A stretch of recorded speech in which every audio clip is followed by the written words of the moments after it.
Welcome to the 13th Toronto Palestine Film Festival. I am Dan Majid and I'm part of the programming committee for the festival.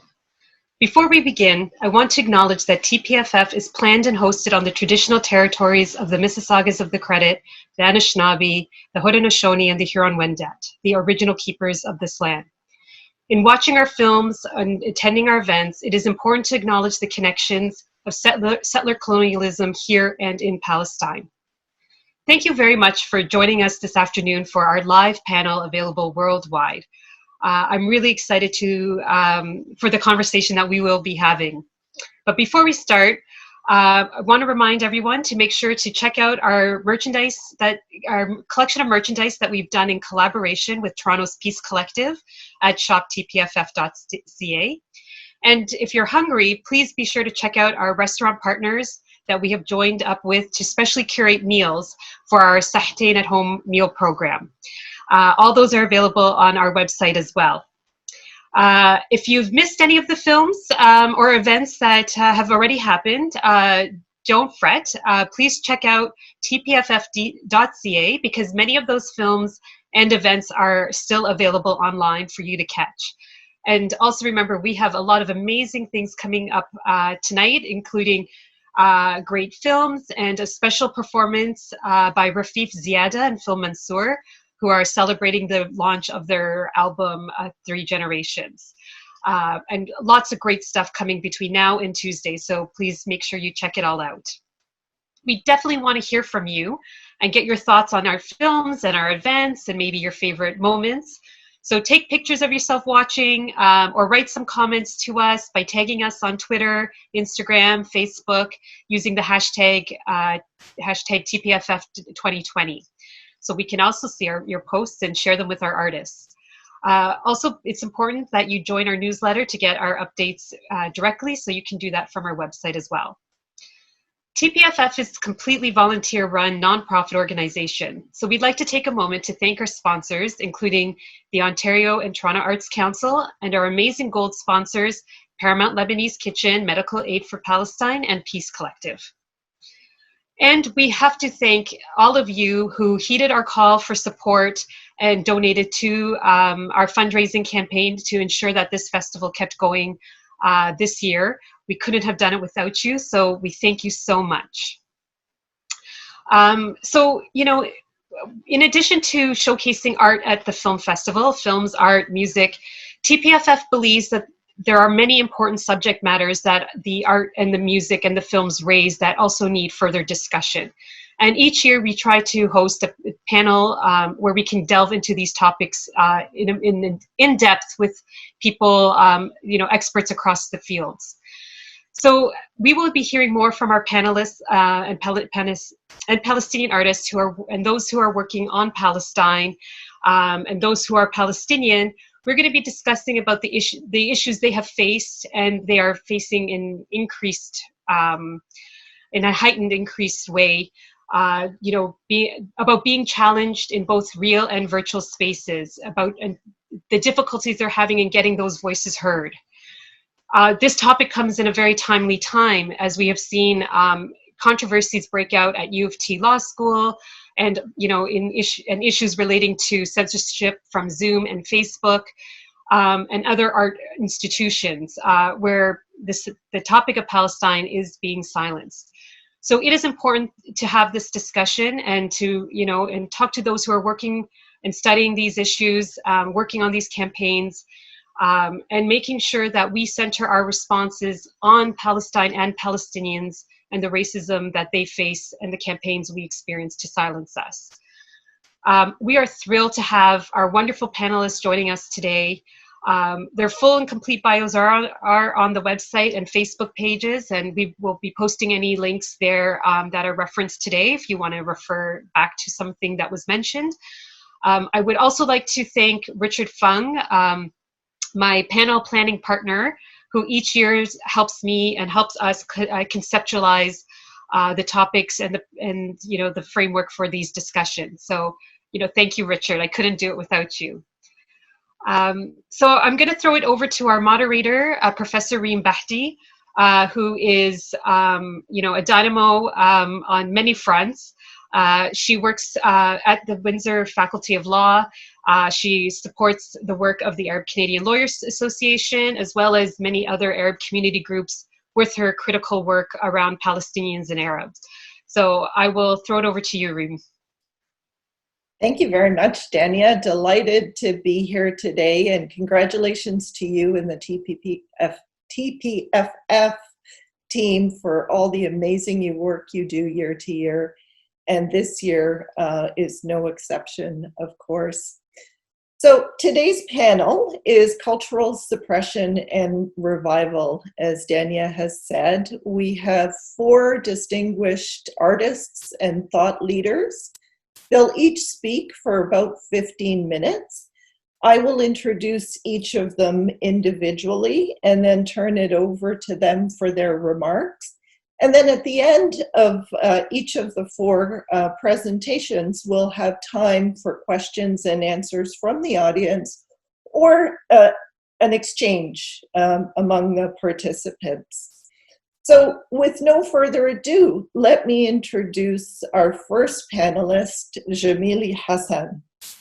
Jamelie is a visual artist and activist based in London, Ontario, my former hometown. And since the 1970s, she's exhibited widely in Canada and internationally. She's also active as a lecturer, writer, and independent curator. And as many of you probably know, in 2001, she was awarded the Governor General's Award in Visual Arts. In 1993, she received the Canada 125 Medal for outstanding community service. Her commitments to the community and to public space has involved highly diverse sites. She served as a member of advisory panels and arts juries for the Art Gallery of Ontario, the Ontario Arts Council, the Canada Council for the Arts, and she served as a member on the advisory committee for the Ministers' Forum on Culture and Diversity. Welcome, Jamelie. Thank you for being with us today, and I turn it over to you.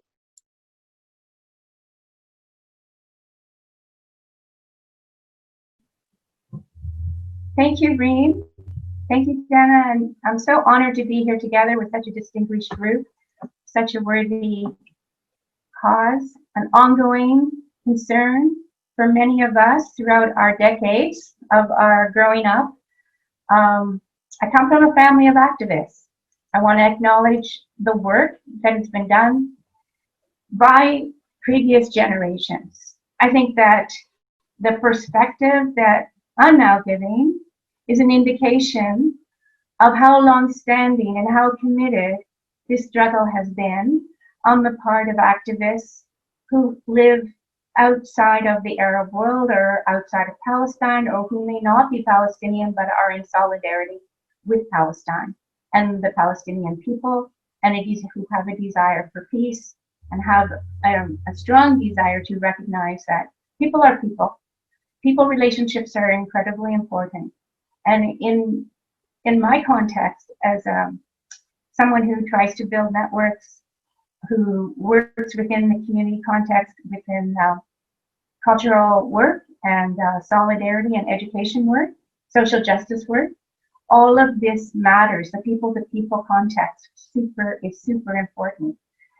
Back in a number of years ago, I worked with the Near East Educational Foundation of Canada, and many of you would be familiar with that organization, James Graff and Ida Graff, and they brought in an exhibition on work that was done by Palestinian children, and that was exhibited at the Embassy Cultural House, a collective that I was one of the co-founders of, with my colleague and partner and artist Ron Benner and musician Eric Stock, and a number of artists here in the City of London.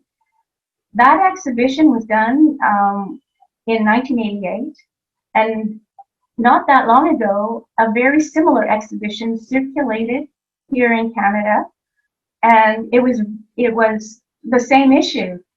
We were still addressing the same situation, the same injustice, the same problems, those children whose works that we presented back in the late 80s were the children who had now grown up and were on the ground dealing with the conflict, dealing with the terrible situations.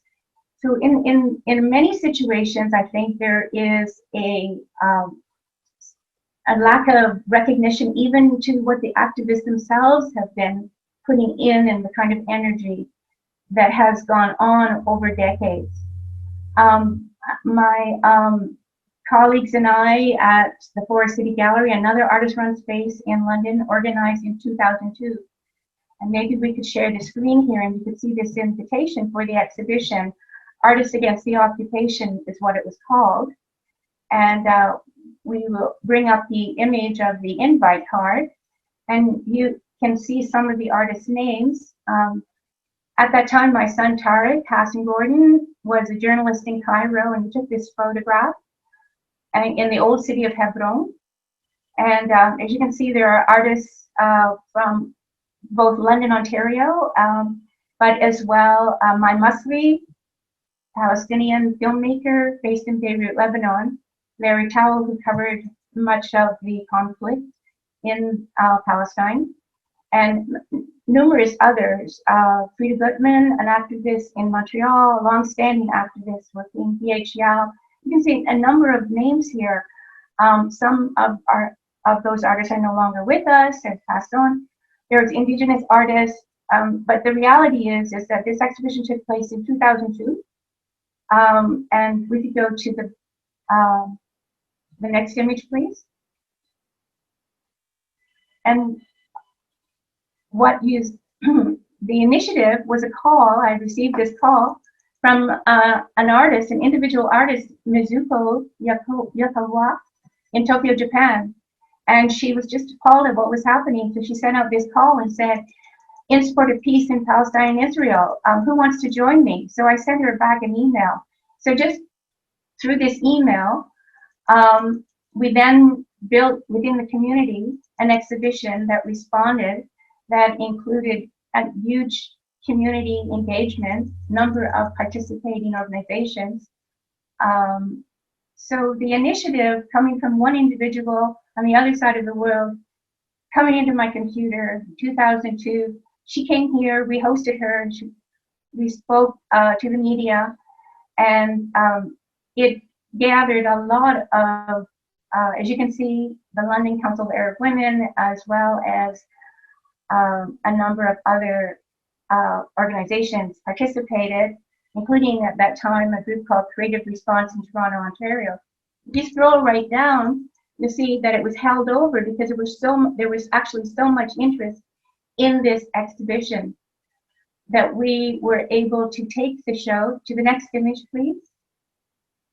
Scroll down, and we went to the United Nations for the conference and the occupation with some of the materials and handout of this exhibition to represent the project there. And the theme of that exhibition was End the Occupation.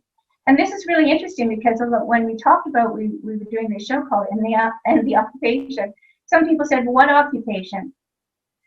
So even the idea of, well, yes, there are occupations that happen in different parts of the world, but I think in the context of what we were doing in the Palestinian community, a long-standing situation, this highlighted the declaration that came out of that meeting in New York in 2002, and we were able to put it on the back of the publication when it was published.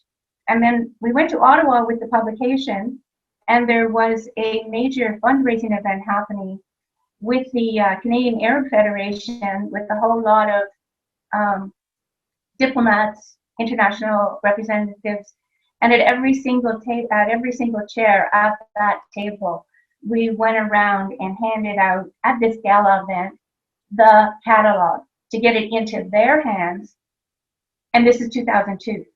So much time has passed, and there's a Babylonian saying, walking backwards into the future. There is something about how I think activism actually, works, is that maybe that future might get better, and some of that walking backwards might, in fact, be an improvement over what is being proposed at this particular moment in time. There was, I think, a huge difficulty, I think, for us at a certain stage, where even to mention the word Palestine, we'd get these filthy looks in academic circles. When cultural critics would come in and speak at the university, and we would raise this question of what was going on in Palestine, we'd get, it's almost as if the whole entire group of people would just turn around and send darts at us because we just said the word Palestine. And here we are today in 2020, and it is a similar situation where to even mention the word Palestine. Recently, our friend and artist Rehab Nazel returned from Bethlehem, where she was teaching, and we had the opportunity to attend a conference called Art and Resistance. I think we can lose the images now. Thank you so much. And when she came back, and she came in through to Montreal Airport, she was asked, where are you coming from? And she said, Bethlehem. And I think actually she said Palestine, sorry. She said, I'm coming from Palestine. And the immigration person said, where's that? Where's Palestine? And she said, well, have you ever heard of Bethlehem? You know, where Jesus was born, Bethlehem? And, oh, okay, Bethlehem, all right. So even in this sort of weirdness of, in international kind of context of traveling, to refer to Palestine and to keep this up front and center in relation to any kind of activism has been a constant, I think, struggle for across the sectors. Like, we're not just talking in terms of visual arts, but totally across the sectors. When Tariq Libani and John Grayson were arrested in Cairo, my mother was actually in intensive care at University Hospital. And all the medical workers and cultural workers in London were protesting the incarceration of John and Tariq. And this movement in London, Ontario, was, you know, where we were setting up tables not only in the hospital corridors, but also in museum entryways and at the park and a whole number of different locations, advocating for their release and the release of other prisoners in the horrible prison situation in Cairo. And the buttons were being passed out by the medical workers, the free Tariq and John buttons. And this mom of mine, who's sitting there in this dire circumstance, wanted one of the buttons. She just saw the buttons and she said, can you get me one of those buttons? Or can you get me the postcards? Her activism was so embedded that it was actually like, okay, we got to keep going. We cannot stop on this issue. Sometimes it's an overwhelming fatigue, I think, for activists, and I don't have a problem acknowledging that, because I think we need to recognize that there's a toll that is taken on ourselves, our health, our ability to create. It is impacted, and so we have to, as cultural workers, stay in the forefront of this with looking at what we cannot lose. We've gained something. Like, look at the Toronto Palestinian Film Festival. It's the most remarkable accomplishment on the cultural front, up against so many odds. And here it is in this unbelievably difficult circumstances, adapting to this circumstance to offer to our public an informed, enlightened, inspiring public cultural program, which I think is like so commendable. So I guess I'll leave it there and pass it on to others. But I wanted to say that when those buttons are worn, and the reference to this happened to me just recently, the Tariq and John case, I referred to it when I got an honorary doctorate from Oak University in 2018. And after I stepped off the stage and went into the back area for the reception to congratulate the graduates, one of the graduates with her parents came up to me and told me how much I had destroyed her day. That her day was destroyed by the very fact that I even mentioned Dr. Tariq Lubani, and John Grayson, acclaimed filmmaker.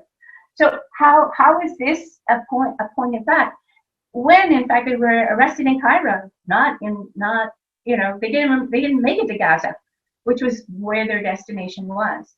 But even in that context, that I was really quite appalled that someone would actually think that they needed to come up and tell me that. And later on in that evening, David Cronenberg was one of the other people who received the honorary doctorate, and he heard this story and he said, "I'm with you, Jamelie. I feel shame that actually happened to you. That I want to show my support to you that somebody would actually, take offense from your few words that you made at the time of the honorary doctorate." So that was very interesting to me, because sometimes you don't know the politics of the people who you are in company with, and it takes a situation like that for that to be revealed. And I think that is often the case with cultural projects. We need to build in terms of our allyship, and in terms of how we are working in tandem with Indigenous issues. That's always been a very strong relationship within our community here. So I just want to end with that and say that I'm actually on the territory where the Dish with One Spoon Treaty is the covenant treaty here, one of the treaties, and that is about sharing. Thank you. Thank you so much, Jamelie, and thank you for reminding us that advocacy begins in relationship building. Thank you for the stories about your mother. What a tremendous example. And thank you too for raising Jim Graff. He's somebody who's had quite a big and lasting impact on many of our lives. And I was reminded that the first time I went to Gaza was actually with Jim. And because of Jim and the work that he had done and the connections he had made there. And that was similar for myself. Yeah. Thank you. So our next speaker is Corey Balsam. Welcome, Corey. Many of you know Corey as a writer, an activist, and national coordinator of Independent Jewish Voices Canada. He is a master's in sociology and equity studies in education from OISE U of T, and is the author of a recently published journal article on the impacts of Palestinian political detention on the children of detainees. Corey spent nearly 4 years living in Ramallah, where he worked for Oxfam and Birzeit University and co-founded the Korea Freedom Collective Palestine. Thank you for being with us today, Corey, and over to you. Thank you, Reem, for that introduction. That last piece, the Capoeira Freedom Collective, was just me adding my my sort of cultural, arts background on top of the Palestine stuff. I've been for a long time involved with the Afro-Brazilian art form Capoeira, and we started a collective in Palestine, which sort of made the links between Capoeira, which comes from resistance against slavery, and which still really holds these values of liberation, etc., and making those links with Palestine and the struggle there. So just for context. But thanks for the invite. It's such a pleasure to be on this panel with the other esteemed guests. So of course, I am the National Coordinator of Independent Jewish Voices, which is an organization, a pan-Canadian organization. We have 18 chapters across the country, and our focus is really on Palestine solidarity and fighting other struggles with regards to racism and justice in Canada. One of our big campaigns over the past year and a half or so has been the No IHRA or No IHRA campaign. That's really what I want to focus on today, and what I was asked to to elaborate on, because I think there's a lot of people are seeing this new definition of anti-Semitism and are wondering what the issue is. There's a lot of, I think, misunderstanding about it. So I'm hoping to clarify a little bit of that today. And of course, we have a lot of resources, which I'm going to ask TPFF to share on our noihra.ca website. And of course, we'll have Q&A, and if anyone wants to ask follow-up questions. So just to get into this, the purpose of that campaign to have this new redefinition of anti-Semitism by the International Holocaust Remembrance Alliance is really, the latest iteration of attempts to crack down and to silence Palestine solidarity and Palestinians themselves. By branding them as anti-Semites. So we've seen this for decades, really. We've seen, these attacks go on for a long, long time. So just to put this into context, this isn't something new. What's new is this definition that is being adopted by institutions. There's a push by, really, this is across, all the organizations that are working to defend Israel, including the state of Israel itself. The Minister of Strategic Affairs is very involved in Israel, is very involved in this campaign. And the effort is to have basically all levels of government adopt it, to have also precedent legally. They're really focusing on social media as well. There's a big campaign to have Facebook adopt it and therefore deem political speech in relation to Palestine across the board as anti-Semitic or as hate speech. I should say that sometimes that that line can be crossed. There are people that will talk about Palestine and will say things that are hateful towards Jews. But the way in which, and you'll see in the way in which they're interpreting this definition is much, much, much more broad, and would include basically all of us and all of the members of independent Jewish voices, for example, across the country. So just to put into context, there are something like 35 states that have now adopted, nation states, most of whom are members of the International Holocaust Remembrance Alliance, which used to focus primarily on Holocaust education, which is a worthy cause. So we have those states. We also have quite a few cities, especially in the UK, which is really where the first push on this started. A lot of universities now in the UK as well. Trump has adopted it by executive order.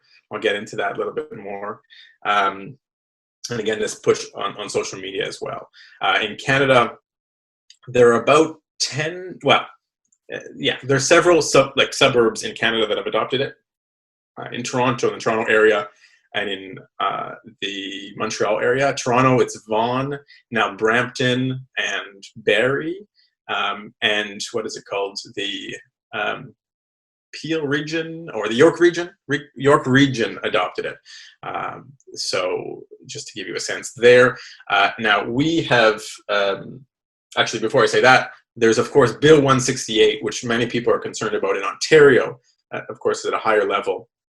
And that's past second reading and could sometime soon come up for third reading. So all the folks in Ontario out there, this is quite important to pay attention to because, it may pass under the Conservatives, who are, of course, quite allied with Israel, as is the right around the world today. But, there really needs to be an outcry if that does happen. So on the other hand, we've been fighting back against this and have had quite a bit of success so far. Vancouver, Calgary, and Montreal have decided not to adopt it, and that's thanks to our mobilizations across with those chapters in those cities, as well as with our allies across the country. So that's been really great. Barrie was one of those, but they just sort of reversed that and adopted it last week, unfortunately. So let's get into this. What is this definition and why is it so dangerous? IGV has a report. So the first thing we did with this campaign was release a report last June, I believe, which breaks it down really line by line, word by word, and really it's not that long. But if people have some time to spend to really understand this in depth, we have this report. It's called "How Not to Fight Anti-Semitism." That's on our No IHRA website. But I'll just share screen to walk people through it a little bit, so you get a sense. So, okay, everyone's seeing that? So here's the IHRA website. Now, here is the definition. It says, anti-Semitism is a certain perception of Jews, which may be expressed as hatred of Jews, as hatred towards Jews. Rhetorical and physical manifestations of anti-Semitism are directed toward Jewish or non-Jewish individuals and or their property, toward Jewish community institutions and religious facilities. All right, so nothing really alarming there. It's extremely vague. To us, anti-Semitism is, targeting of Jews, hatred towards Jews because they're Jews, right? It's pretty simple. And we actually have our own definition now of anti-Semitism, which in many ways points out the deficiencies of this one. But, this is not what it's all about. There are not millions and millions of dollars being pushed all around the world, being pumped all around the world in this campaign by the Israel lobby for this definition. It means nothing. Really. And I think it just confuses people. So the devil is in the details. Now, I just want to mention a few things in the guidelines here. It starts off here saying manifestations might include the targeting of the state of Israel, conceived as a Jewish collectivity. Yes, as I said, that might happen, but that also just sort of upfront shows what the agenda is here in terms of this definition. And the other thing here that's important is that it says criticism of Israel similar to that leveled against any other country cannot be regarded as anti-Semitic. Now, so that's often cited as saying, okay, this is not a threat to freedom of expression. This is not a threat. We're just making it all up, right? Now, of course, similar to that of any other country, who determines that? Really what they're suggesting this means is that you can criticize Israeli policies, but you can't criticize the foundation of Israel. And, we'll get to that in a second. I'll just jump to that actually here. So there are 11 examples, 7 of which relate with Israel. And there are a few in particular that are problematic. I would say the clearest one is this one. It says, denying the Jewish people their right to self-determination, for example, by claiming that the existence of the state of Israel is a racist endeavor. Okay, so first of all, many different interpretations of self-determination. It does not need to mean what it means today in Israel, which is a state that privileges Jews over Palestinians and actually oppresses non-Jews. But what this is saying is that this definition is basically anti-racist, right? And of course, many people can say that Canada is a racist. Canada was a racist endeavor with respect to Indigenous people. I think many Israelis and a lot of Jews would agree that Israel in many ways is racist to begin with, even if they don't share our politics completely with regards to non-white Jews, and with regards to Palestinian, it's pretty clear, or Palestinians. So this is really what's being used to say that, talk of the Nakba, talk of ethnic cleansing, apartheid, slow genocide, anti-Zionism, all of that is what they're saying is anti-Semitic according to this definition right now. And groups like CIJA, which is the big sort of Israel lobby organization in Canada, are explicit about that. They have multiple op-eds saying, this shows anti-Zionism is anti-Semitism. So again, this is really what we're fighting up against. So just one second here. Yeah, so it's important to acknowledge that actually the drafter of the definition, Kenneth Stern, he is writing about how this definition is being weaponized to silence legitimate free speech on Israel. And as I've been saying, really to delegitimize the Palestinian narrative and Palestinians themselves in speaking about these issues. Now, the test case is really the UK and Jeremy Corbyn. a few years ago on this, and I think what we saw was the strong alliance between pro-Israel groups and the right more broadly, which saw in this an opportunity to delegitimize not just those, you know, who are most vocal on Palestine, but really the left in general, you know, progressive organizations and individuals. And we've seen that ongoing now in the Labour Party with a purge of pro-Palestinian elements, including many Jews, actually. There's a documentary film which I recommend called Witch Hunt, which is about that, and specifically the targeting of Jackie Walker, who's a Black Jewish anti-racism activist who was kicked out of the party. And now the UK, under the Johnson government, they're even telling universities that if they don't adopt it, they could risk losing funds from the government. So it's really reached very sort of neo-McCarthyist levels. So I think I'm running out of time, but just want to go into a few examples and then talk a little bit about how this might affect the artist world. So 3 examples. One in the UK of how this has been mobilized. One in the UK, there was a charity bike ride for Palestine, which was denied a permit by a UK municipality because officials were concerned that it would contravene the definition because of references on their website to apartheid and ethnic cleansing. There was an event at the University of Winnipeg, which IJV actually co-sponsored, and one of our members, Rabbi David Mivaser, was speaking at it. And that event went forward, but then there was a report by the university saying that, or apologizing and saying that the event was anti-Semitic. And the basis for that were also things like talking about Israel as a settler colonial state, and someone I think that mentioned this idea of a slow genocide in Gaza, for example. And a third example was there was a joint vigil at Berkeley between Jewish Voice for Peace and Students for Justice in Palestine regarding Gaza and also the Pittsburgh Tree of Life synagogue massacre.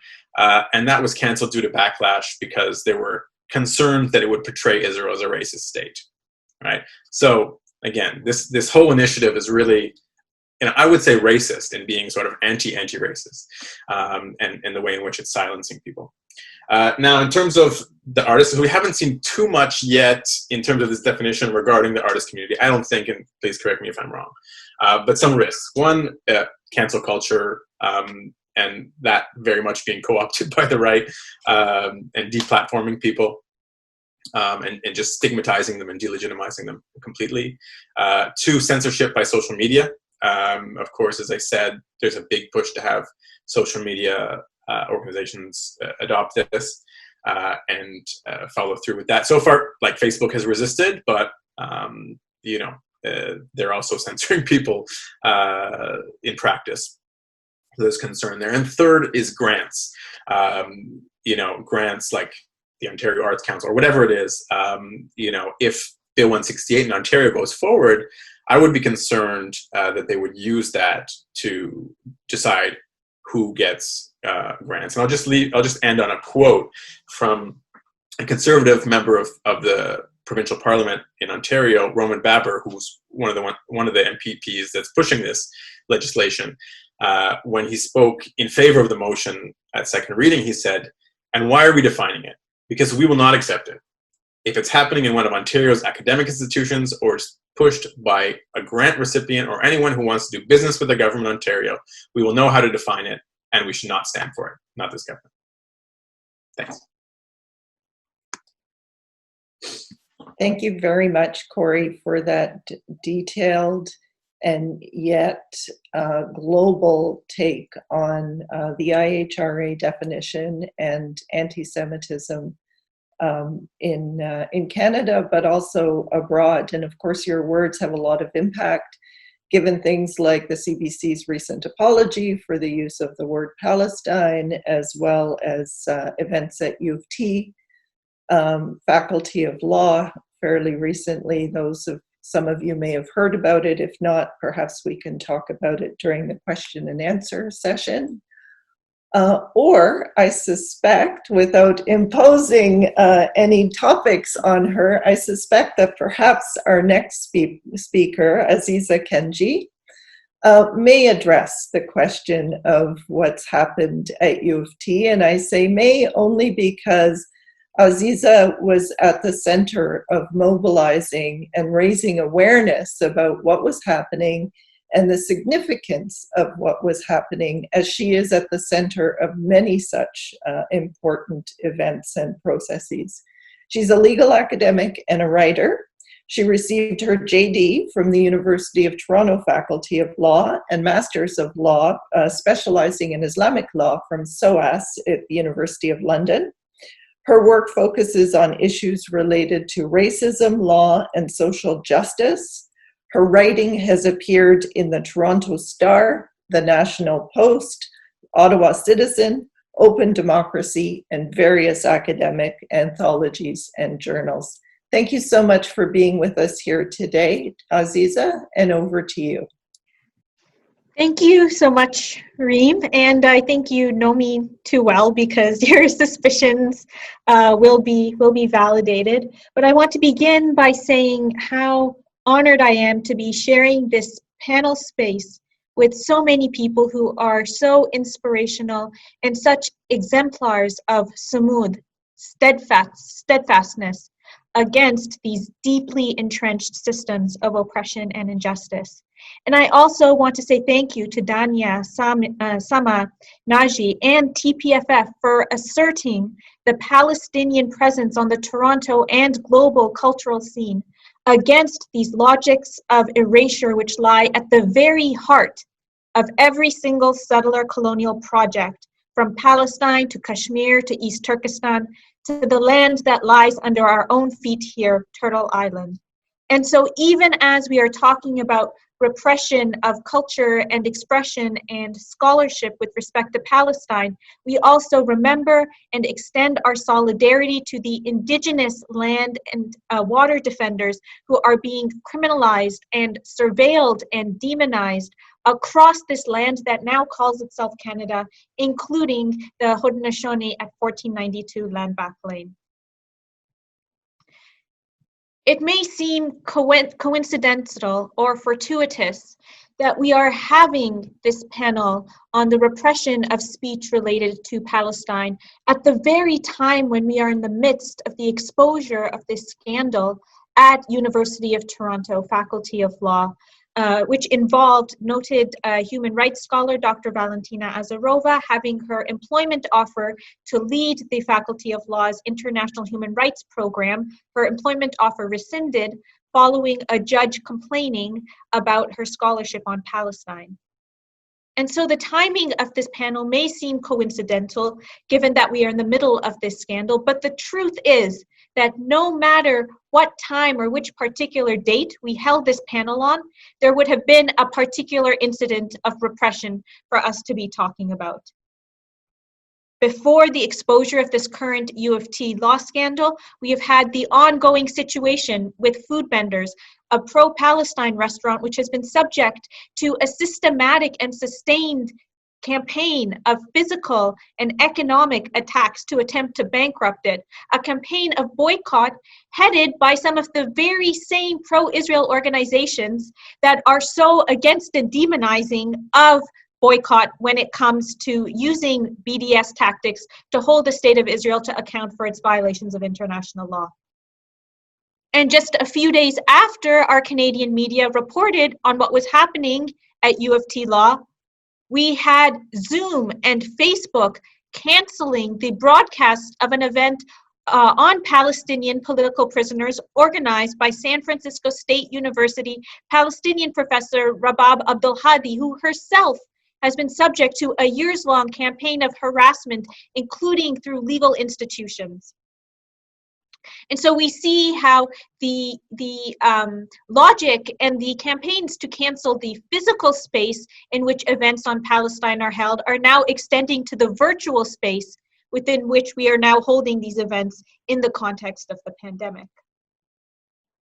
So no matter when we were having this panel, we would have had a new and fresh incident of repression to talk about, because the truth is that this effort to repress and clamp down and silence and muzzle critical speech on the occupation of Palestine will continue to produce crises and scandals and outrages, because such systems of oppression are machines for the generation of crises.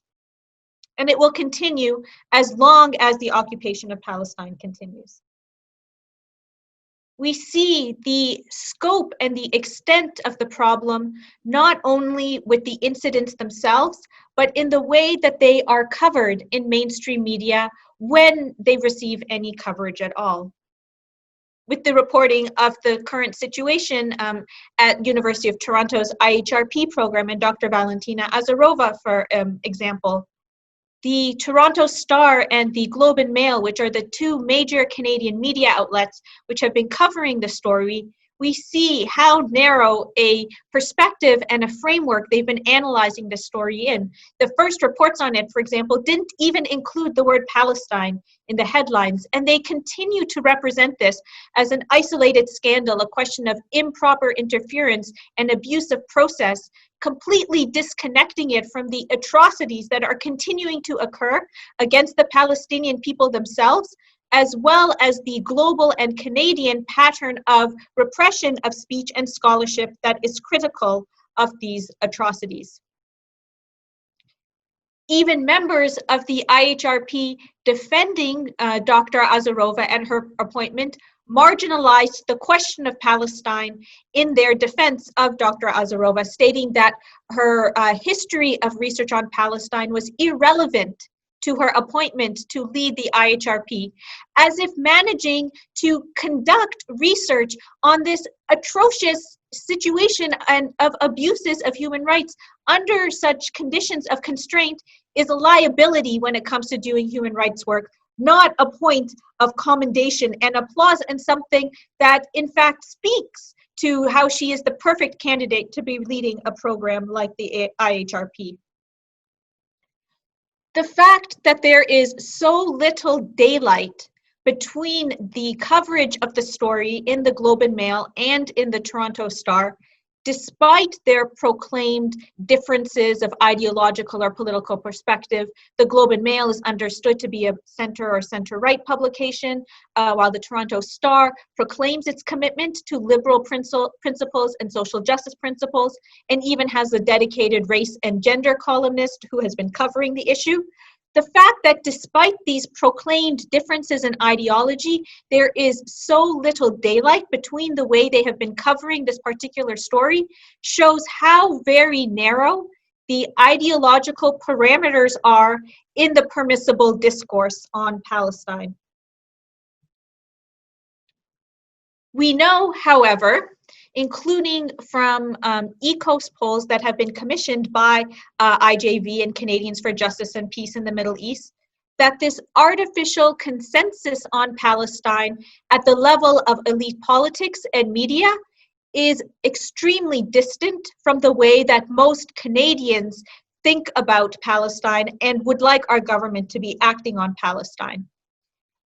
And so, TPFF's own Dania Majid, Stanford professor David Palumbo-Liu, and I decided in response to the situation at U of T Law to organize a letter that would be from lawyers and academics trying to push open the space for a more critical and fulsome conversation on Palestine and the repression of speech and scholarship regarding Palestine in Canadian media. And our goal was to generate such a number and profile of signatories that it would be impossible for Canadian media to continue along its trajectory, established trajectory of erasure. Well, we were successful in generating the numbers and the profile of the signatories in just a few days. Over 1,300 lawyers and major academics from Canada and from around the world have signed the letter, including such luminaries of the Palestinian struggle as Diana Buttu and Noura Erakat, such esteemed public intellectuals as Noam Chomsky, Judith Butler, esteemed legal experts like Richard Falk, former ICJ ad hoc judges, UN special rapporteurs, Pulitzer Prize-winning novelists, even a member of the UK House of Lords has signed on to the letter. And yet, none of this has been enough to pierce or penetrate this cone of silence that has been placed around the issue of Palestine in mainstream Canadian media. The Globe and Mail and the Toronto Star have both refused to publish the joint statement. They told us this is because they don't publish joint statements, even though I know for a fact that that is not true. Both outlets have published joint statements that I've been involved with organizing in the past, as recently as earlier this year. In any case, then we said, well, if you don't publish joint statements, would you take an op-ed from us about the statement? They refused that too. When the Globe and Mail did include a couple of sentences in a news report about the statement, they first misstated what our demands were. And then even when they corrected it, they refused to include the central demand, which is the alleviation of the repression of speech, scholarship, and activism in defense of justice for the Palestinians. The public editor of the Globe and Mail said this was because their news coverage was narrowly focused on the procedural issues at University of Toronto Faculty of Law, so they wouldn't print our broader demands. And so then we said, well, since there is clearly a great deal of international concern about this broader context, would you take an op-ed on it? And they said, no, we've already covered this in our news, and so no op-ed. In other words, what they are telling us is that there is no space in Canadian media for any kind of discussion beyond the extremely superficial and individual incident level about Palestine in Canadian media. And then when it comes to Palestine, it does not matter how much authority or facts or evidence you have on your side. And so the very same media outlets that have been reporting on this incident, central to which is the repression of speech on Palestine, themselves continue to perpetuate the repression of speech on Palestine, demonstrating the central argument of our statement, which is that the scandal at U of T Law is enabled by an entire toxic ecosystem of suppression, including by the very media institutions that purport to be reporting on these particular scandals. As Jamelie's beautiful presentation made so clear, none of this is new. This tradition of repression is as old as the tradition of opposition and resistance to oppression itself. Since we put out this statement into the world, I know I have been receiving so many emails from people sharing their own stories about how they have been professionally punished for taking a stand in defense of justice for Palestinians. And here we're not even talking about the kind of freedom of speech that racists and bigots and homophobes and transphobes use to defend their right to put hateful speech out into the world. Instead, we are talking here about speech defending the most basic rights and dignity and freedom for Palestinians. And yet, while we saw absurd letters in Harper's magazine by people objecting to the cancel culture that is being imposed by the social justice warriors of the left, or we saw Globe and Mail editorials, several of them, defending the right of transphobic TAs to spew their hate in tutorials. Where is the defense among these bastions of free speech for the most basic rights of speech when it comes to Palestinians? The case of Valentina Azarova has attracted so much outrage, not because it is unusual, but because it is so perfectly usual. It often feels like nothing can change until everything changes, and then everyone acts like that's how it was all along.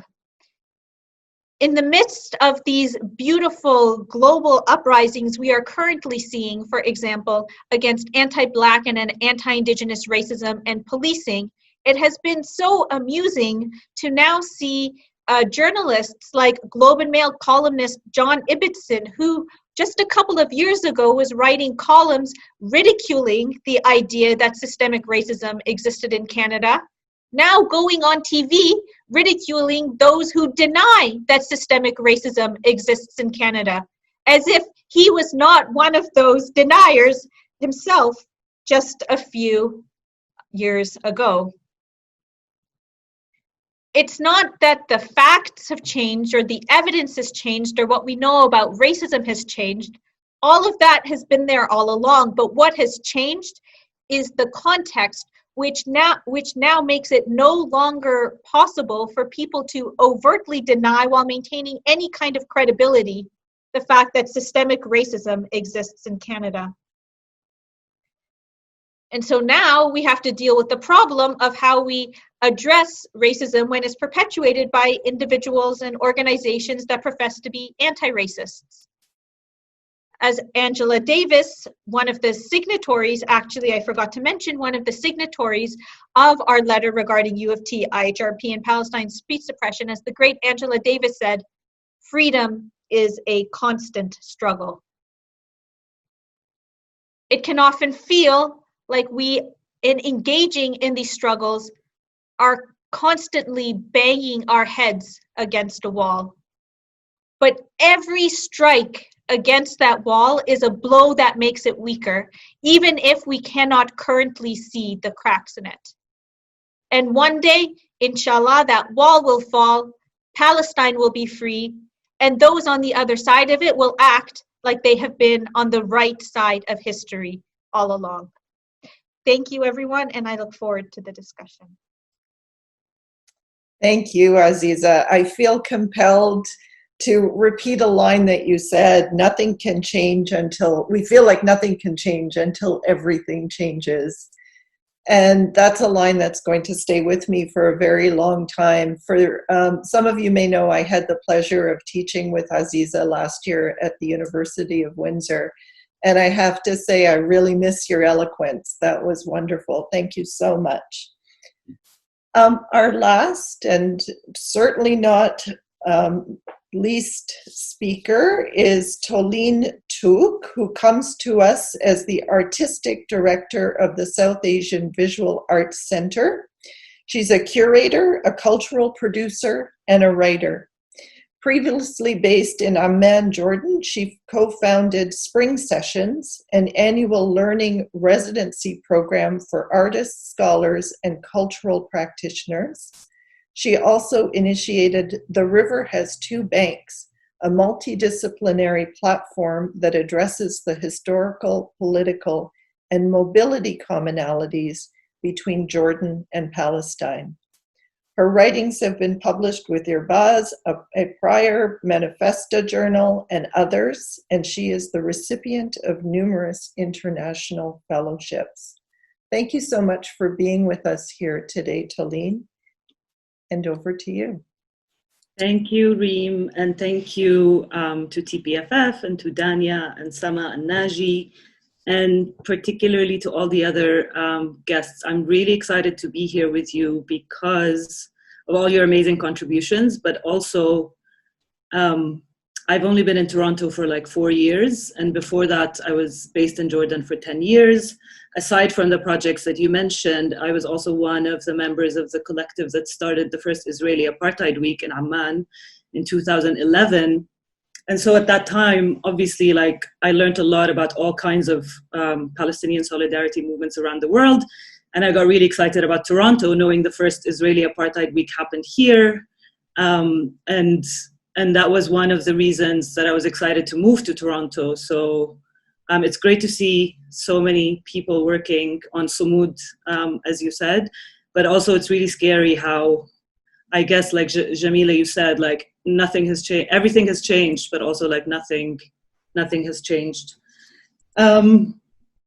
I wanted to talk a little bit more specifically about the contemporary arts context, and I wanted to give some examples of the kind of silencing that not just Palestinian artists, but artists in general who are in support of Palestine have been facing.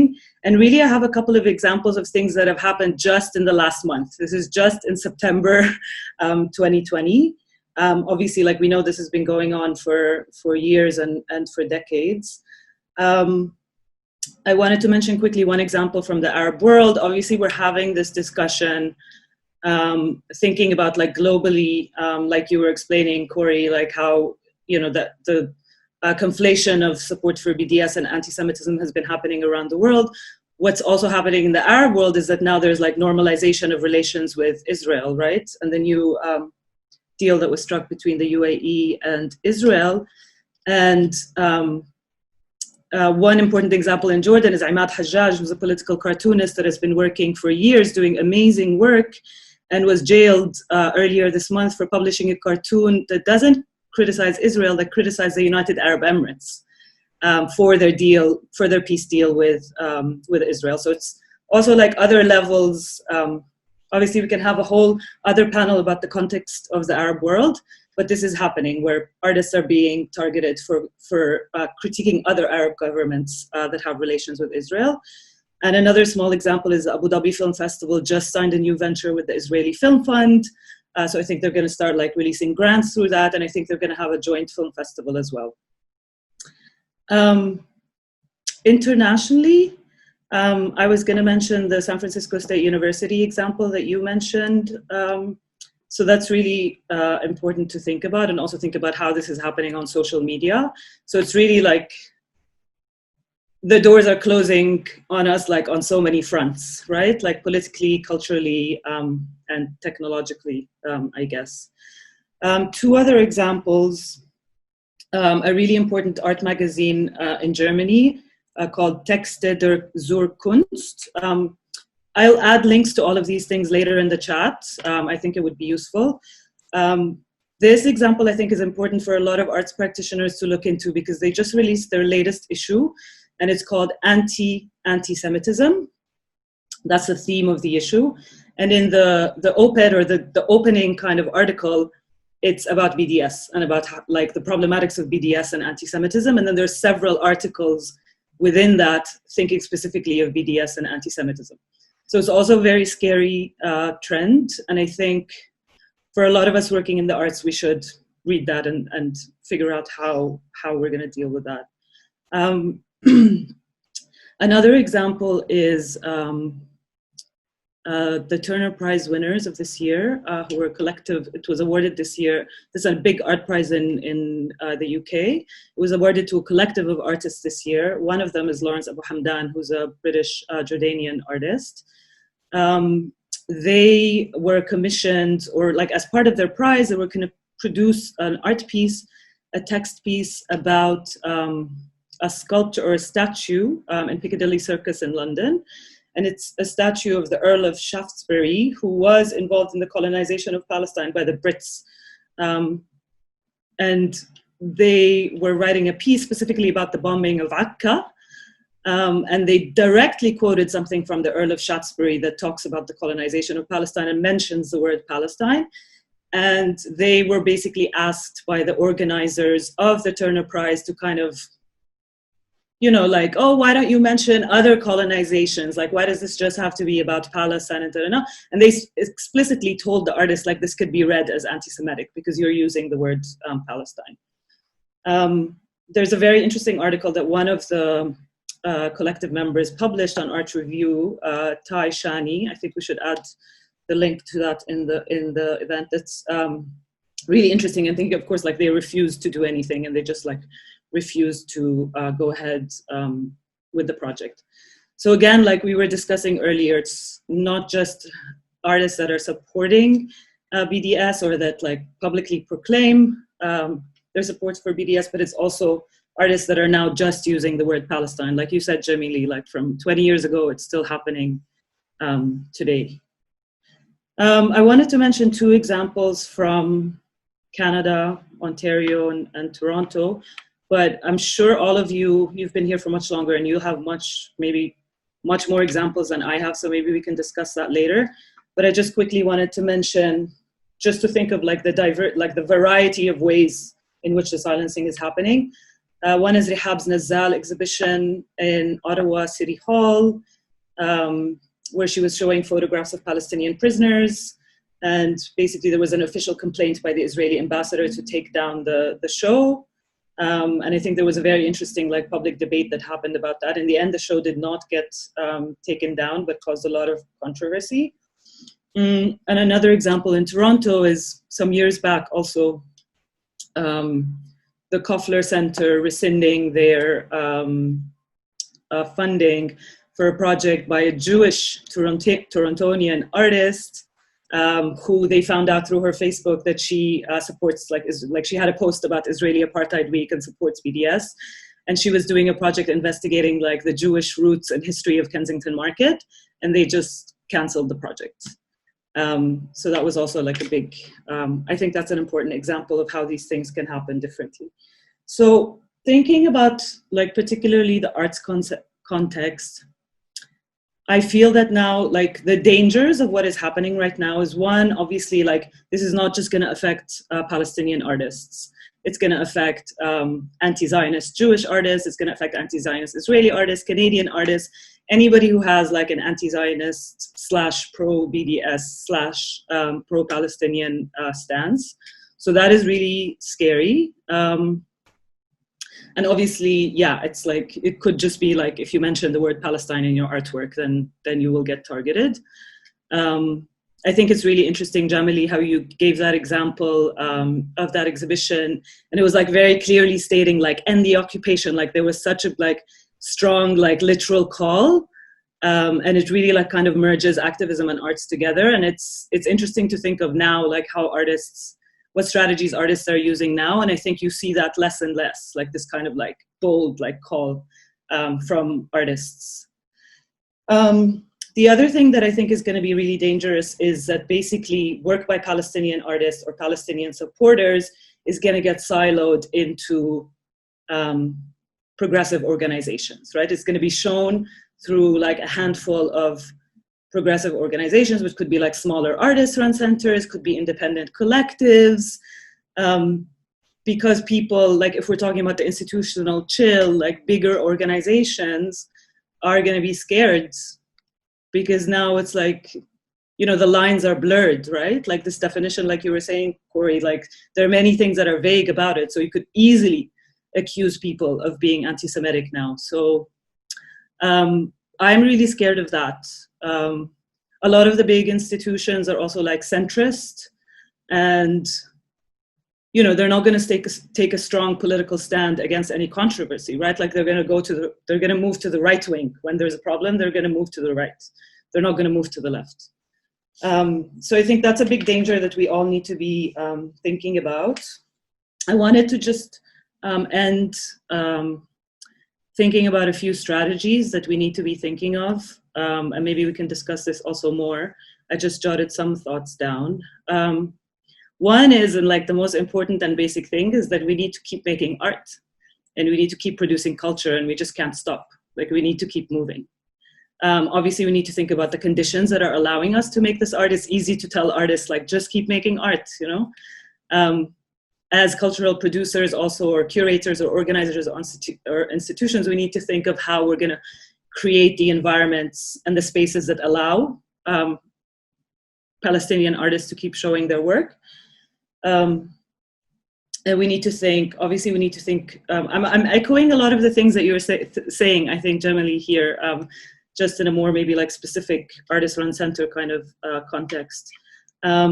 We definitely need to like keep thinking about allyship and keep creating collaborations between like-minded institutions. And when thinking of anti-colonial struggles, we need to continue to collaborate with other people of color, with Indigenous people, and with Black people and activists and artists. That is really, really, really important. And then when we're creating spaces to have these conversations, I think within the arts, we need to keep remembering like how to continue to build like community-based projects, how to continue to be hospitable, how to continue to be accessible, how to like create, again, the conditions to allow these conversations to happen. One thing I wanted to mention also is, yeah, I think we need to start being creative and figuring out how to beat the system. You know, we need to think sometimes of like roundabout ways, right? Last November, as part of my work at SAVAK, we invited Michael Rakovitz, who is an American artist, but with Jewish Iraqi heritage. I specifically invited him to present this film that was actually specifically censored in Montreal. He was part of a show, the big show about Leonard Cohen in Montreal. And he made a film about his kind of complex relationship and love to Leonard Cohen. But given that, you know, Michael is very vocal about his anti-Zionism and about his support for BDS.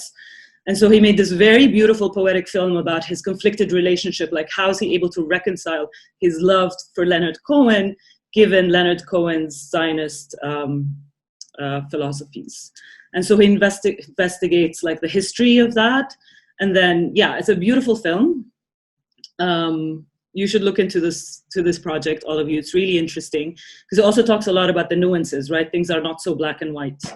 And then basically Leonard Cohen's manager and family objected to the film.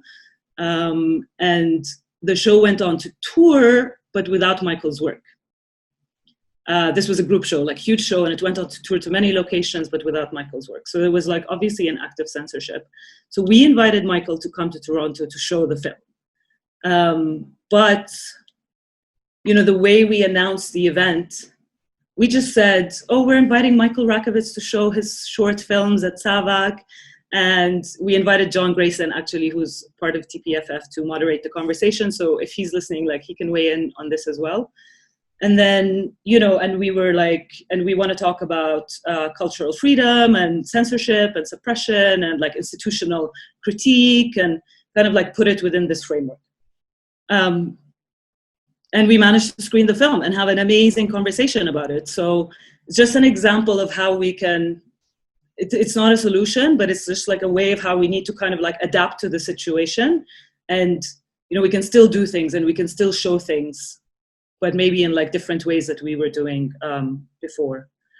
Another thing I think is like, aside from like an amazing festival like TPFF, where we really can focus on Palestine and Palestinian artists and watch Palestinian films, we cannot also only talk about Palestine within this kind of framework of representation, right? We need to be able to, I think this is what we're trying to do with SAVAK, like we need to embed the work of artists of color and Palestinian artists in other spaces. So at SAVAK we don't have our own physical space. So we collaborate with our other institutions that have physical spaces. And that's our kind of like strategy of like embedding the works of artists of color into other spaces that maybe would not have shown these artists before. So I think that's an interesting strategy also, is like, yes, it's really important to create kind of super specific programs and exhibitions and discussions, but also we need to think of how we're gonna spread Palestinian artists' work into other kinds of organizations. Yeah, and I would really recommend people to read that article by Tai, because like she calls it like artists need to demand the impossible. And I think I want to like end on that note. Like this is what we need to do. We need to demand the impossible. Thank you so much, Toleen. Thank you for ending us on a inspirational and positive note, and also for bringing the international perspective to us. There were a lot of things that I was not aware of, and I'll certainly be following up on them. So we're going to go to the question and answer session now. I want to do something maybe a little bit unusual, I'm not sure. And that is, before I ask the first question of all of you, I'd like to ask you, do you have any comments or questions for each other? And this is maybe a difficult thing to coordinate because of the way that we are online. But if you do, just raise your hand and we'll pretend we're in the same room. And we can, start that conversation going with each other. If you want, Jamelie, please go ahead.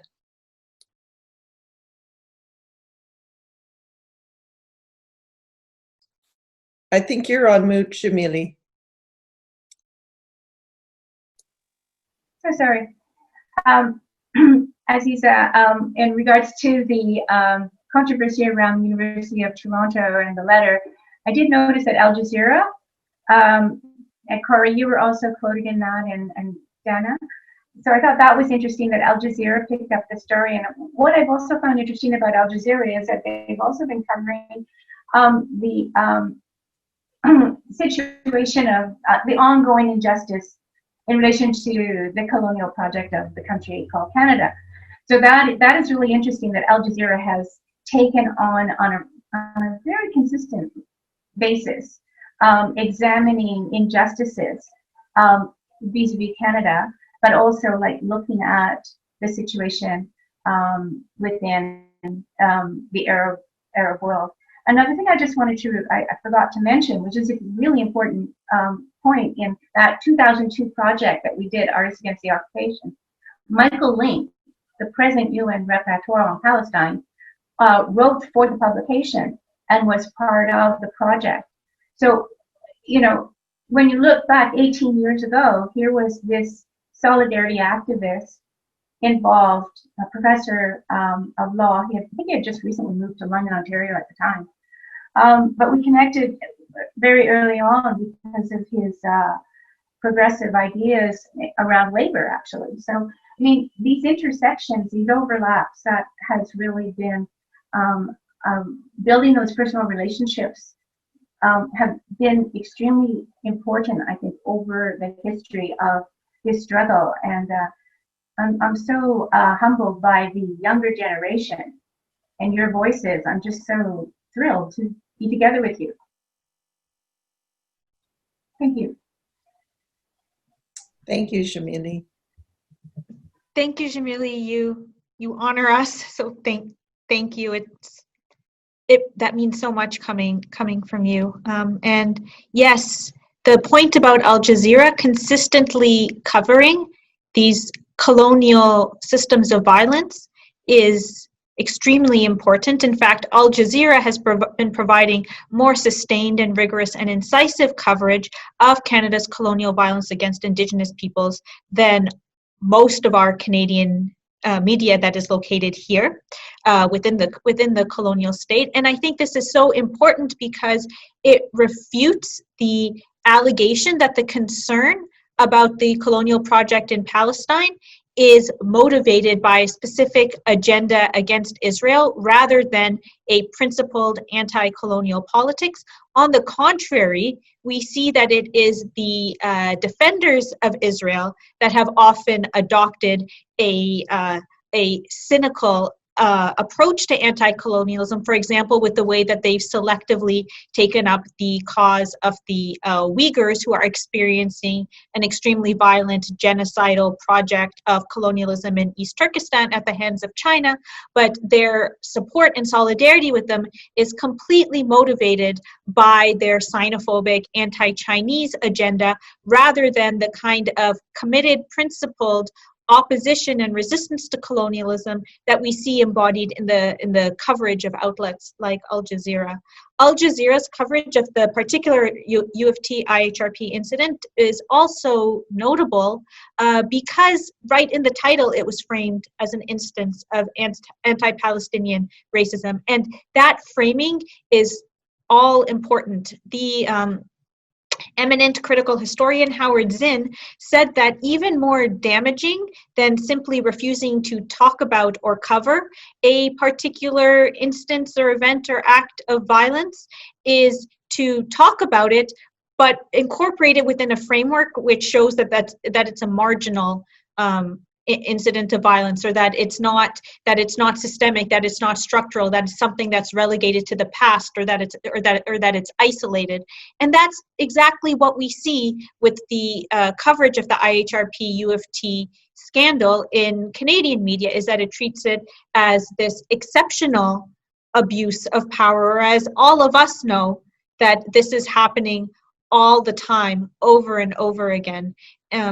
And so it's so important that Al Jazeera has framed this as a manifestation of a systemic anti-Palestinian racism, and it is vital that we continue to push our media and to create the space in our media to do the same. So thank you. I have a question to Corey, if I could put that to him, which is, I'm wondering, now that we see Canadian security agencies purporting to treat racism and hate speech as examples of extremism and potential terrorism, have you heard anything about them potentially taking up the IHRA definition of anti-Semitism in order to treat this expanded, ridiculous definition of anti-Semitism as also an example of extremism? Because I think this is precisely the danger with now security agencies pretending to be anti-racist, is that their definition of anti-racism is often the very opposite of what genuinely anti-racists would consider anti-racism to be. Wow, thank you for that question, Azeezah.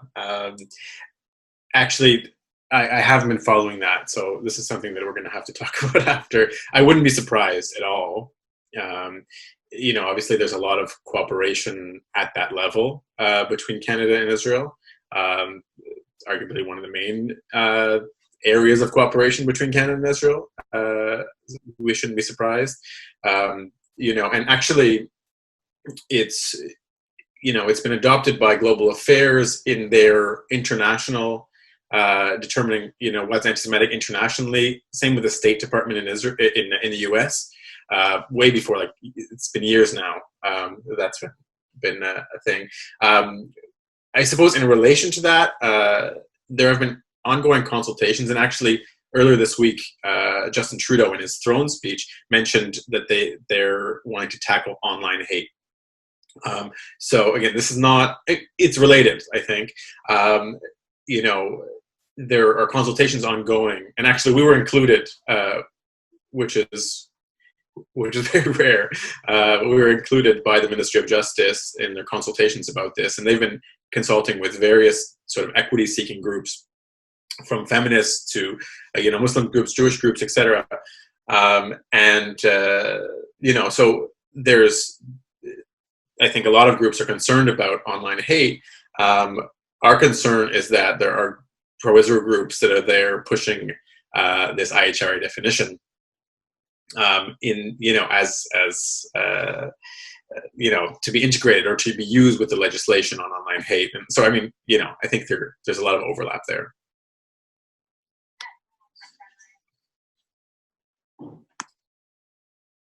Thank you very much. So as I was listening to all of your,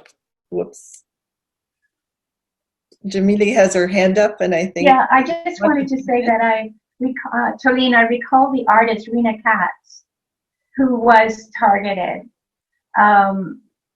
in relation to the project that she was going to be doing around the Kensington Market at the Poplar Gallery. And so I just wanted to evoke her energy and acknowledge her, because she's a very courageous and inspiring young artist. Thank you very much, Jamelie. As I was listening to each of your presentations, it felt like a bit of a roller coaster. There were two themes, I think, that came out of every presentation today. And on the one hand, it felt very overwhelming. So, for example, the reluctance of the media to acknowledge Palestine and to frame issues that come up that are actually triggered by anti-Palestinianism as a Palestine-related issue. the questions of the denial of Palestinian history that we see in the way in which the IHRA definition is being brought forward, and some of the risks inherent in the IHRA definition. But then on the other hand, in response, 1,400 academics and lawyers in just a few days respond to this concern about a hiring at the University of Toronto. Independent Jewish Voices and the survey that you have done, Corey, you and the team at IJV, showing that the people of Canada want to see international law as the basis and don't think that any country, Israel included, should be excluded from responsibility and accountability. The exhibits, the art that both Toleen and Jamelie talked about that continue over time and notwithstanding some of the challenges. And so in all of your remarks, there were these two impulses. And I'm going to ask you, I think, and in some ways a very obvious question, and in many ways an impossible question. And that is, are you optimistic at this moment in time? Are you optimistic that as we work in solidarity, as we work through the arts and other strategies, that we actually are working towards a space where we're recognizing the equal dignity and worth of all peoples? Or are you more tired today than you were yesterday and less optimistic? Or maybe something in between? Can we start with Azeezah? Thank you so much for that question. And I think I'd have to say I'm neither optimistic or pessimistic because I have no idea what the future holds, but I do have hope because I think that the fact that states and media institutions require so much overt violence and acts of repression in order to clamp down on the conversation of Palestine is a sign not of their strength, but of their weakness and of their instability. And I think it is so beautiful and such a testament to the compelling truth of the Palestinian struggle that despite this widespread project of erasure in our mainstream media, that 84% of Canadians still think that Israel should be brought before the ICC, that there is still so much grassroots, widespread support for the Palestinian people among everyday Canadians and internationally. Our letter is just one more manifestation of the fact that widespread support continues to exist and thrive, even in the face of all of these efforts to suppress that. And so I don't know what the future holds, but I think the fact that the coercive systems are having to show their power so overtly is a sign of how close they are to fracturing. And so I'm hopeful that we will be able to break through them. Thank you very much. Corey, I saw the wheels turning as I was asking the question. Can I go to you next? Sure. Thanks, Reem, and that's a hard act to follow. Thanks, Azeezah, for that very articulate answer. Yeah, it's tough. You know, I think it's like, I mean, you can't be an activist, I think, if you're not optimistic to some extent, you know. So, you know, I think we all share that. I don't know what everyone else is going to say, but I think we all have to have that hope that things will change, or else we wouldn't do this. We would just lie down and you know, do other things with our lives and not waste our time. So yeah, so it's daunting. There are major challenges out there.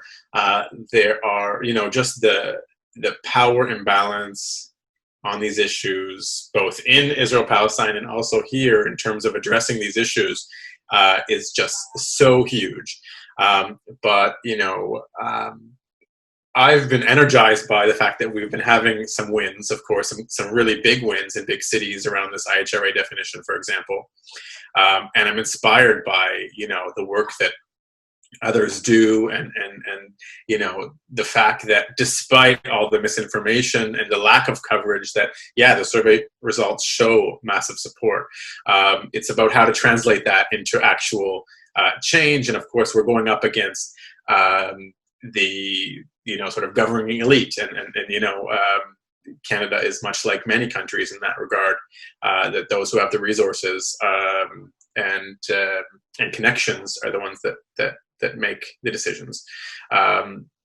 So yeah, I think I'm optimistic in that sense, that, and also I should say that I'm, with regards to the situation in Israel-Palestine, I think, what to some extent keeps me going is that I can't imagine this absurd situation lasting forever. And we've seen things change in other countries. Even here now with the Black uprising, obviously we're not there yet, but there's a lot of consciousness raising, and people are waking up to some of these issues more and more. So, Palestinians don't have their moment quite yet, but I'm sure that moment will come, or at least that we're on that track. Thank you so much, Corey. Toleen, do you have any thoughts or reaction to that question? Yes, I'm much less hopeful than you, Corey, that's for sure. I feel like I'm still hopeful on the small scale, I'm really depressed about the big scale.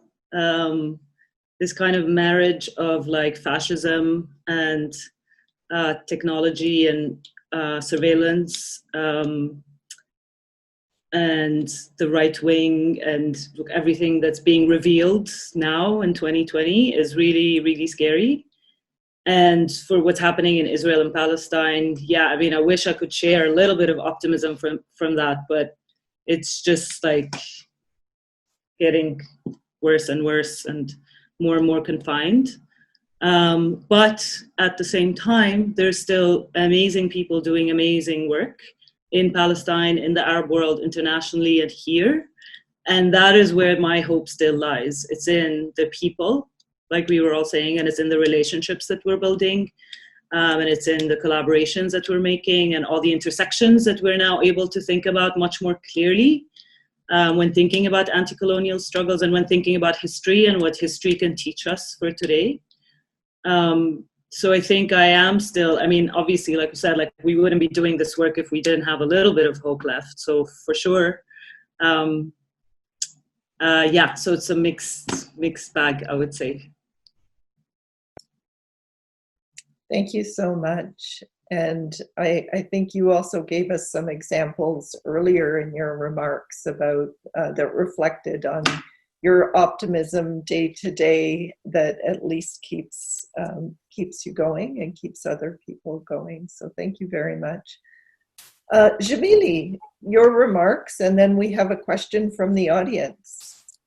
Okay, well, I think cultural workers are often asked the question, do you really think that your art can help to change the world or change people's ideas? And so I always feel yes. To even be an artist today, I think, or at almost any time, in any sort of social, cultural situation, to choose to be a cultural worker is a huge statement of hope, a belief in the imagination, a belief in creative work. And even though we're often called delusional, and even most recently on a panel, that question came up, and it was interesting that the people that I thought would embrace that idea and say, yes, cultural work can help change the world, and people's ideas and ideologies can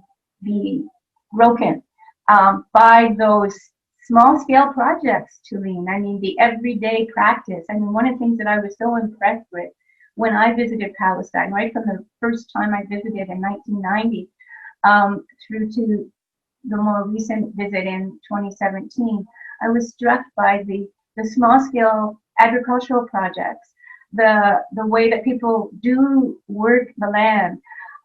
We just have to look at the Zaitoon project that that Robert has here in Canada, bringing olive oil and olive oil projects to the wider Canadian public. And right now, during this COVID pandemic, I'm ordering olive oil from him.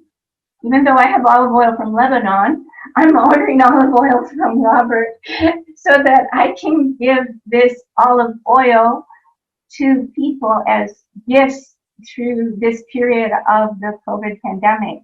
And when I shared that with him, he really liked the idea that that olive oil from Palestine was being circulated at this time, in this period of hardship, for going into the homes of Canadians, family members, friends, associates, and as a gift for the contributions that they've made to my ongoing work.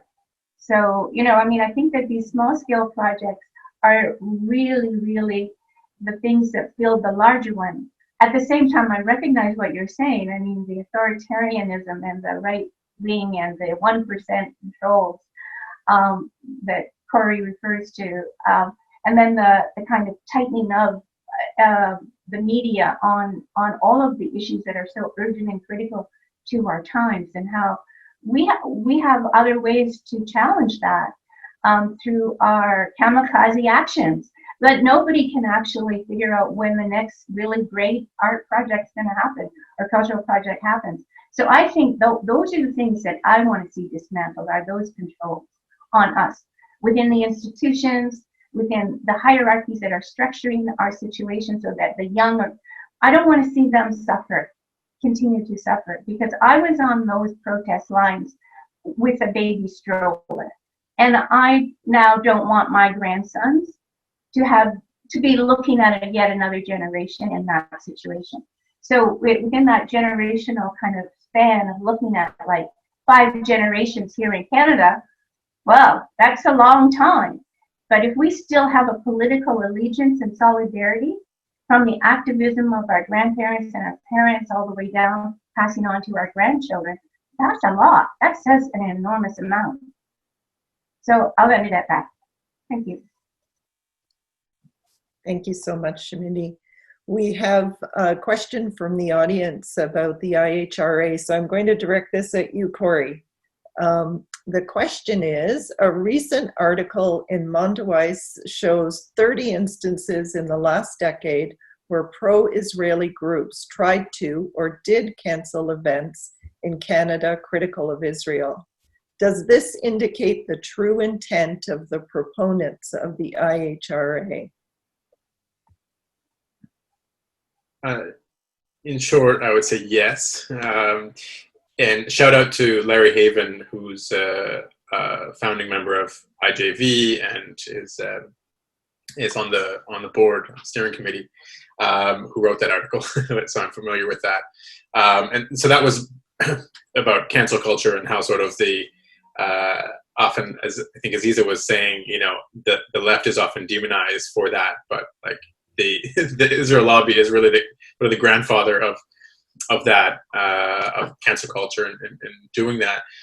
I think, I don't want to I think there are a lot of people that are promoting the IHRA definition that don't necessarily have the same motives, because there is a spectrum of organizations and individuals that are supporting it. So I don't want to say, I don't know what all of their intentions are in terms of promoting it, but I think at least at the sort of high level, at least, I was on a webinar recently with the Israeli Minister of Strategic Affairs, which she talked about, in the context of discussing how to move from passing the definition to enforcement of the definition, essentially.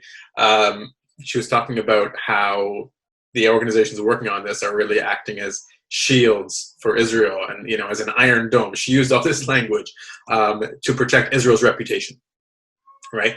So I think yeah, at the level of those organizations, you know, the State of Israel, etc., that is exactly the intention.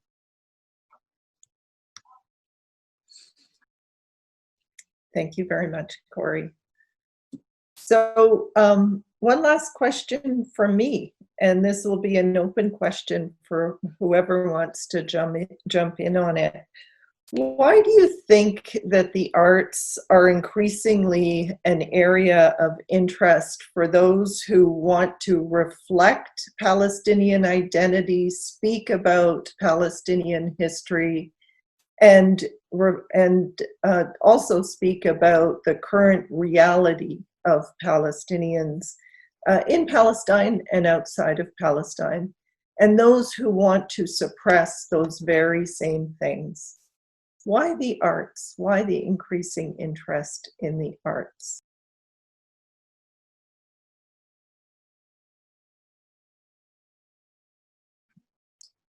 I suspect that you're all thinking, why not? I can pitch in a little bit and maybe then see what the others have to say. One thing I'm thinking about is that, you know, Palestinians have always had an amazing art scene, right? They've always had amazing artists, filmmakers and writers and storytellers and all kinds of things.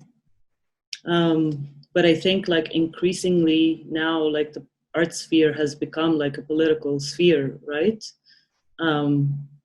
Maybe some of the lawyers can also pitch into that conversation more, but yeah, I guess I'm still thinking as I am speaking, but I think there's, yeah, I'll stop there for a little bit and then maybe join more later. But I wanted to note that thing of like Palestinians being amazing artists all throughout, and like that, like Palestinians actually using art as a tool for fighting against repression for like years. And I think they've been the inspiration for this. And the first calls for BDS for boycotts was I think it started as a cultural call. I mean, obviously economic, but I really think it started in academia, within like academics and cultural culture makers in Palestine, right? So it was very much about like starting with culture and as a kind of methodology and strategy. Maybe you guys want to add some more. Well, Toleen, I think that's very accurate. I think that the more prominent Palestinian voices are within the cultural domain, the more pushback there is. And obviously, you know, there are so many amazing people working, and there's this phenomenal legacy as well.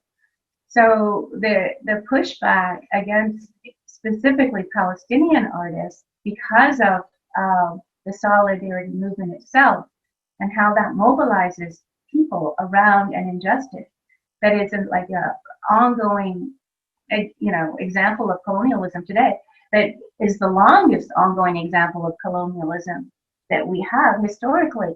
So I think that, yes, in fact, the higher profile that Palestinian artists have, you know, it's like the Edward Said syndrome. You know, let's just keep hammering away at him and even say he's not Palestinian. You know, I mean, at one point there was that argument against him.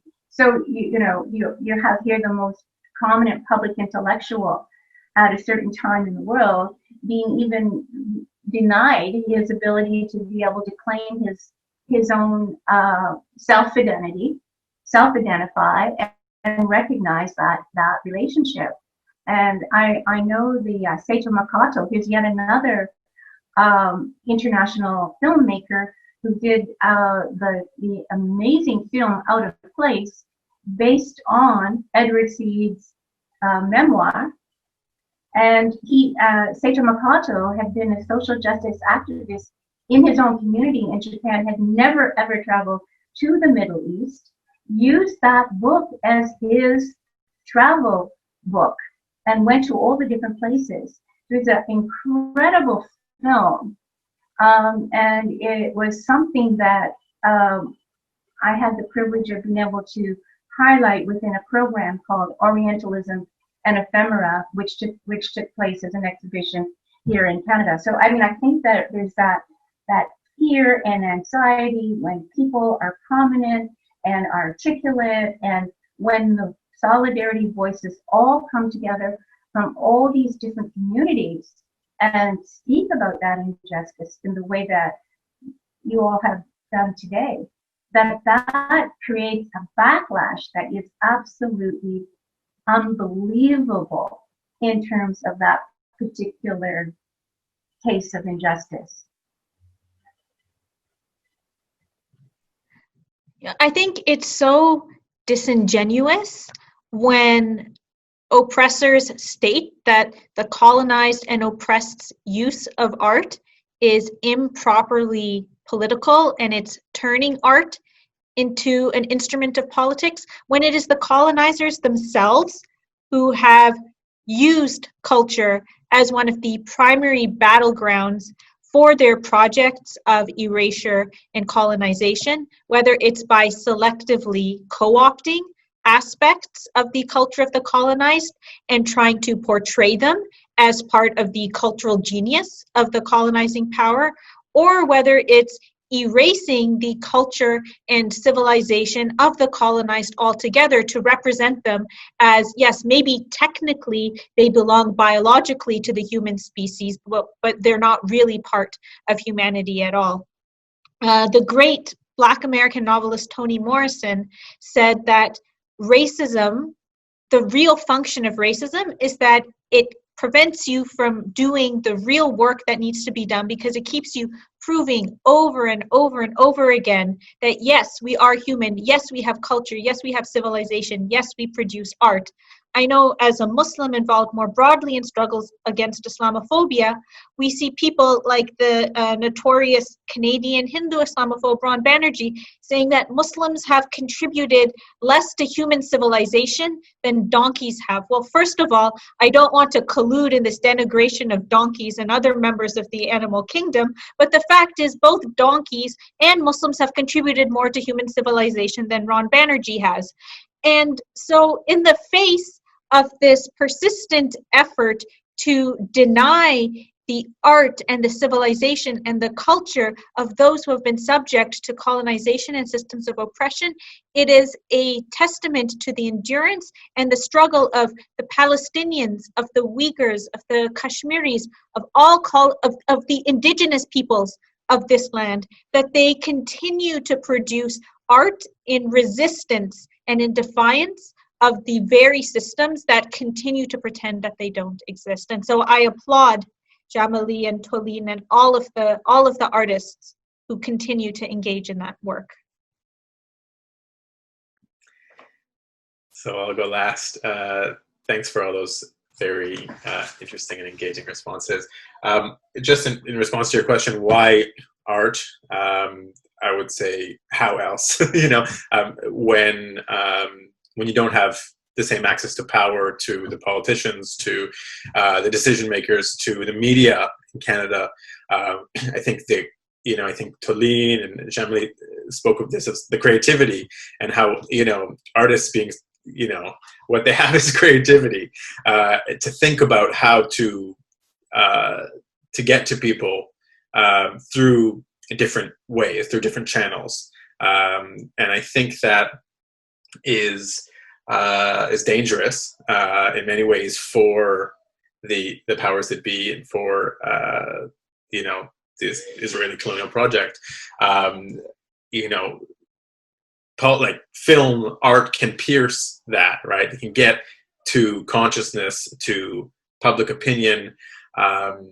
This isn't an example of a Palestinian, but I was just thinking of Seth Rogen, and he spoke out, this Jewish actor in Hollywood, who spoke out on a podcast about what Israel's doing, and the backlash that he got, and the Jewish Agency, which is really the sort of core of the Zionist movement, had a conversation with him to talk him out of it and to have him apologize, and because of course the youth, the popular culture can be affected so much by film, by artists, by the work that they do. So I would just say to all the artists out there, use that creativity as that's your weapon, right? And I think we can go a long way, or I think those efforts can go a long way.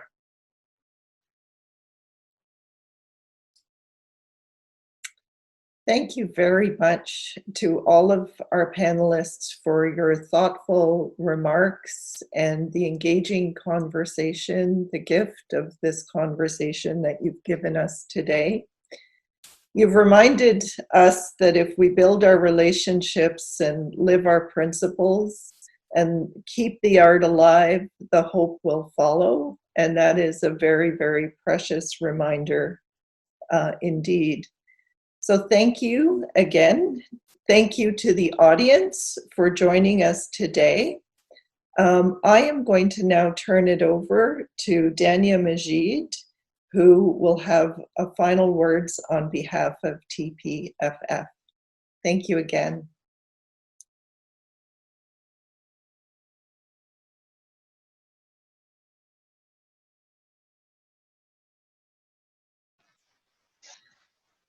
Thank you to all of you for that wonderful, wonderful discussion. I was furiously taking notes. I learned so much from all of you. And I know that there's still a lot more learning that we need to do on this topic and action too. So, I really see this as a first step in a needed conversation, and I fully expect that this conversation will continue within the festival and outside of the festival, and among the many people who tuned in today. Thank you to all of you too, because I know the weather is nice, at least in the GTA area. I could see the sun out in Montreal in Corey's space and across London as well. So, I really thank you for devoting the time to join us in this conversation. And I think, the timing of it, it's not only about the censorship, but there is work around, growing an anti-racism movement, and how can Palestine fit into that and not end up being sort of a victim of it as we prioritize anti-Semitism over anti-Palestinian racism. So, there is work to be done on that front.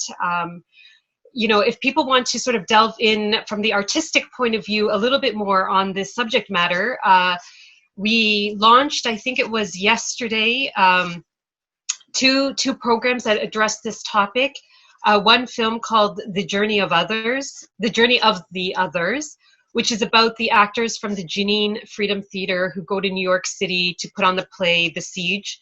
That play was previously censored.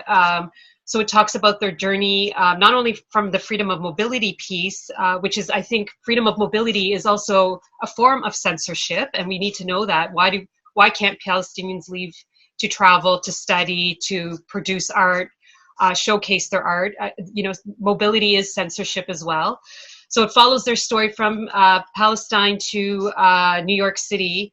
I won't give away too much about what happens there, but it's a really important story from the actor's point of view. There is also two films by the great, phenomenal Palestinian artists, Emily Jasser and Larissa Sansour. Both of them have had their own experiences of being censored or, having awards rescinded. So not only, are their works incredible, which I really highly recommend you watch before they expire today.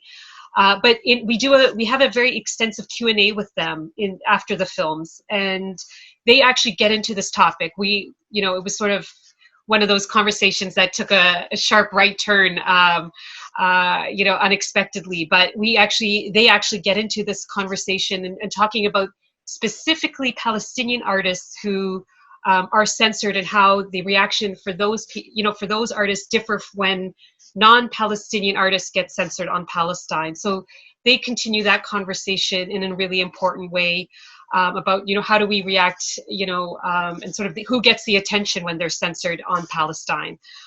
So, you know, both those films, I believe, expire tonight. And also tonight, we have a really important and, you know, wonderful performance, but an important Q&A that follows with Rafif Ziada and Phil Mansour. So, you know, Rafif's work, you know, spoken word poetry is, you know, political. It talks about the Palestinian experience, you know, and her new album, you know, definitely goes there as well. And then we have an important conversation after that performance with her.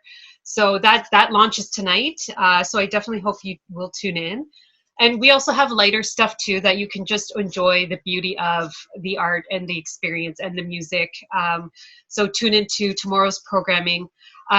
Actually, one other thing before I forget, we have a conversation with Myrna Bamier tomorrow morning. That launches at 11:30. Since we couldn't serve you the Sahtain brunch because of COVID, what you can do is you can order brunch from Ecstatic, which is part of our Sahtain at Home program.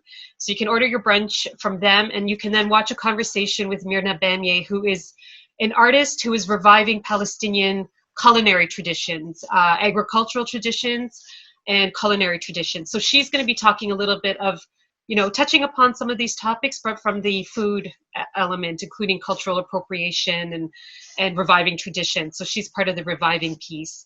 And, you know, on the flip side, there's also Rami Kashu, the designer we spoke to with on Thursday.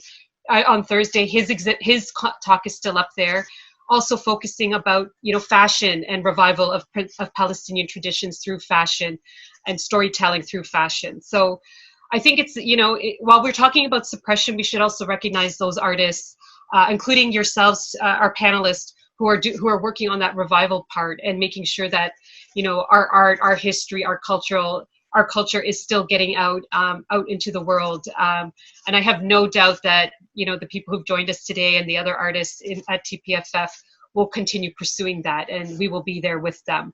So thank you very much. Be sure to remind your friends and family who couldn't join us live that this talk will be available on our website till the end of the festival, which is Tuesday. And again, thank you to Richard Fung and also John Grayson, who helped us conceptualize this and bring you all together. So we couldn't do that work without their support, as well as yours. It was a fantastic presentation. So I thank you very, very much.